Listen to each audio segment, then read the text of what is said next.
Hello friends, welcome to Verma study point. तो चलिए आज हम स्टार्ट करते हैं। आज हम पढ़ने वाले हैं प्रीपोजिशन, और प्रीपोजिशन में आज हम पढ़ेंगे ऑन, इन, एट। ये ऐसी प्रीपोजिशन जो सबसे ज़्यादा यूज़ होती है, सबसे ज़्यादा सेंटेंस में यूज़ होने वाली प्रीपोजिशन है। और इसमें अक्सर लोग कन्फ्यूज जाते हैं कि कहाँ पे हमें ऑन का यूज़ करना चाहिए, कहाँ पे इन का यूज़ करना चाहिए। काफ़ी कन्फ्यूजन होती है, तो इस कन्फ्यूजन को आज हम दूर करने वाले और नई चीज़ सीखने वाले हैं। तो चलिए स्टार्ट करते हैं। तो सबसे पहले ऑन का हम यूज़ पढ़ेंगे। तो इसके लिए सबसे पहले रूल नंबर 1, स्पेसिफिक डेट्स और डे के लिए हम ऑन का यूज़ करेंगे। जब कभी भी डेज की बात की जाएगी, example I go to the gym on Monday, means मैं मंडे को जिम जाता हूँ। तो मंडे जो कि स्पेसिफिक डे है, मतलब पार्टिकुलर डे का नाम है, तो इसलिए हम यहाँ पे ऑन का यूज़ करेंगे। अब नेक्स्ट है, my birthday is on February 5th every year, means मेरा बर्थडे जो है 5 फरवरी को हर साल मनाया जाता है या फिर आता है।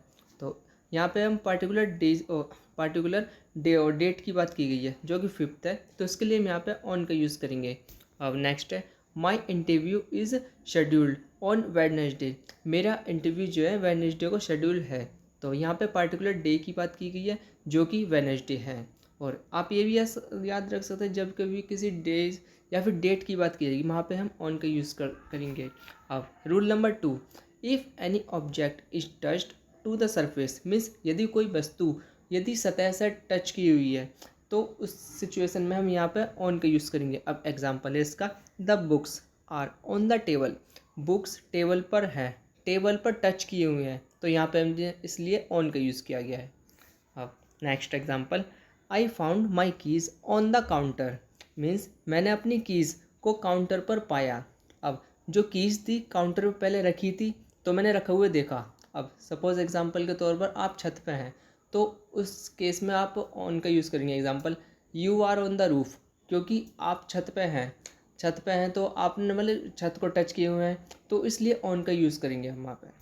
अब नेक्स्ट है, यूज़ ऑफ इन का यूज़ हमें कैसा करना चाहिए और कहाँ पर करना चाहिए। अब इसके लिए यदि ईयर की बात की जाती है या फिर मंथ या फिर किसी भी सीज़न की बात की जाती है, तो वहाँ पे हम इन का यूज़ करेंगे। एग्जाम्पल से समझते हैं, India got independence in 1947, India को आज़ादी मिली थी 1947 में। तो 1947 एक पर्टिकुलर ईयर है, तो इसलिए हम यहाँ पे हम इन का यूज़ करेंगे। अब नेक्स्ट है, we will go on a trip in the summer, हम समर पे एक ट्रिप पर जाएंगे। तो समर जो कि पर्टिकुलर सीज़न का नाम है, तो जब भी सीज़न की बात की जाएगी या फिर किसी ईयर की बात की जाएगी, तो इस सिचुएशन में हम इनका यूज़ करेंगे। अब रूल नंबर 2 से समझते हैं अच्छे से। जब जब कभी भी बड़ी बड़ी कंट्री की बात की जाएगी, क्योंकि कंट्री जो होती है, कंट्री में कई सारे लोग होते हैं, पॉपुलेशन बहुत ज़्यादा होती है, तो वहाँ पे हम इनका यूज़ करेंगे। एग्जाम्पल है इसका, आई लिव इन इंडिया, मैं इंडिया में रहता हूँ। तो इंडिया बहुत बड़ी कंट्री है, तो इसलिए यहाँ पे इनका यूज़ करेंगे। नेक्स्ट है, she has lived in Canada since 2005, वह 2005 से कनाडा में रहती है। तो कनाडा बहुत बड़ी कंट्री का नाम है, काफ़ी लोग रहते हैं, काफ़ी भीड़ भाड़ है, तो यहाँ पे इनका यूज़ किया हमने इसमें। अब नेक्स्ट है, Mohan is sleeping since in the afternoon, Mohan जो है ये आफ्टरनून से सो रहा है। तो जब कभी भी मॉर्निंग, इवनिंग या आफ्टरनून की बात की जाएगी, तो वहाँ पे हम इनका यूज़ करेंगे। जैसा है, मोहन सुबह से खेल रहा है, Mohan has been playing since in the morning, तो यहाँ पे हमने इनका यूज़ किया है। इस तरीके से काफ़ी आप सेंटेंस बना सकते हैं और इनका यूज़ कर सकते हैं। अब नेक्स्ट है, यूज़ ऑफ इट। अब इट का यूज़ हमें कहाँ करना चाहिए और किस तरीके से करना चाहिए। एग्जाम्पल इसका, at is used with specific times of days, means जो भी पूरे दिन में जो स्पेसिफिक टाइम होता है, तो वहाँ पे हम एट का यूज़ करेंगे।